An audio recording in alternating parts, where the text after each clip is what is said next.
Saya bekerja keras bukan karena terlalu mengejar dunia, tapi karena saya tahu betapa menyakitkan diremehkan ketika kita tidak punya apa-apa.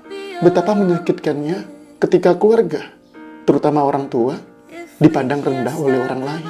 Ya Allah, buatlah karir dan segala urusanku selancar-lancar dan setinggi-tingginya. Jadikan kesuksesanku sebagai manfaat bagi orang lain.